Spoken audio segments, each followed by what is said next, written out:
ఓం విఘ్నేశ్వరాయ నమః. భాగవతము 31వ భాగము. కపిల మహర్షి పెరిగి పెద్దవాడయ్యాడు. బిందు సరోవరంలో కూర్చుని తపస్సు చేసుకుంటున్నాడు. కర్దమ ప్రజాపతి తన భోగోపకరణాలన్నిటినీ భార్యకిచ్చి వెళ్ళిపోయాడు. భర్త వెళ్ళిపోగానే ఇన్ని భోగోపకరణాల మీద దేవహూతికి వైరాగ్యం పుట్టింది. నా భర్త అంతటి స్థితిని పొందాడు. నేను ఇంకా ఈ సంసార లంపటమందు పడిపోయి ఉండిపోయాను. నేను కూడా ఉద్ధరింపబడాలి అనుకుంది.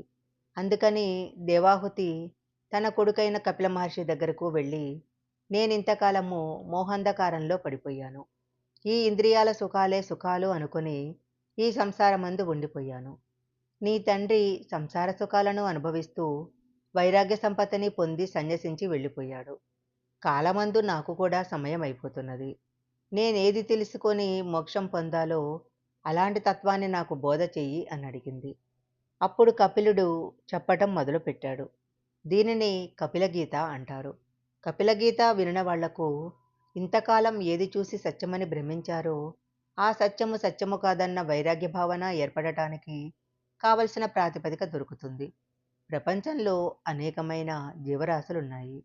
అందులో ప్రధానంగా మనుష్య జన్మ చాలా ఉత్కృష్టమైన జన్మ.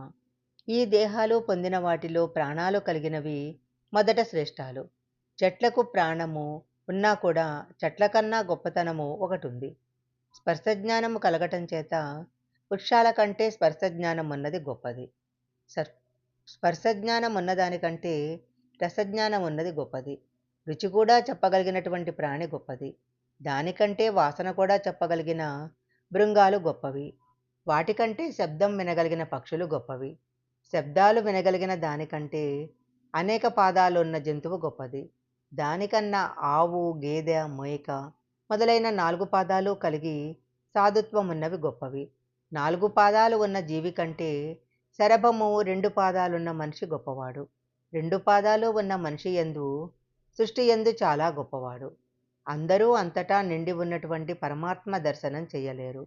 కాబట్టి ఆ స్వామి పరమభక్తులైన వారిని ఉద్ధరించటానికి ఒక మూర్తిగా వచ్చి నిలబడ్డాడు. ఒక మూర్తిని నీ హృదయమందు నిక్షేపించు. ఆ మూర్తిని ధ్యానం చెయ్యి. ధ్యానం అంటే ఎలా ఉండాలో తెలుసా? పరమ సంతోషంతో నీ మనసును ఆయన పాదార విందాల దగ్గర చేర్చు. స్వామి సౌందర్యమును అనుభవించటం ప్రారంభిస్తే తేనె మరిగిన సీతాకోక చిలకల హృదయము దానియందే రంజిల్లటం మొదలు పెడుతుంది. అప్పుడు మనసుకి భోగాల వైపుకు వెళ్ళాలని అనిపించదు.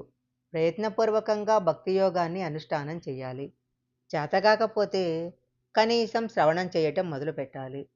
ఎవరు భాగవతులతో కూడి తిరుగుతున్నాడో, ఎవరు ధ్యానం లోపల చేయగలుగుతున్నాడో, ఎవరు ఈశ్వరుని యందు ఉత్సాహాన్ని పెంచుకున్నాడో వాడు పునరావృత రహిత శాశ్వత శివసాయుధ్యాన్ని పొందుతాడు అని చెప్పాడు.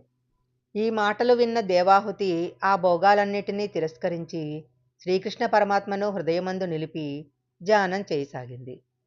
ఈ విషయాలు విన్న తరువాత ప్రయత్నపూర్వకంగా భోగాలు మనసుని ఉద్ధరించేవి కావని తెలుసుకొని వాటిని త్రోసిరాజని వైరాగ్యాన్ని పొంది, భక్తి వైరాగ్యాల కలయిక వలన జ్ఞానాన్ని పొంది, జ్ఞానము వలన మోక్షం పొంది శ్రీకృష్ణ భగవానుని యందు చేరి శాశ్వతము పొందినది.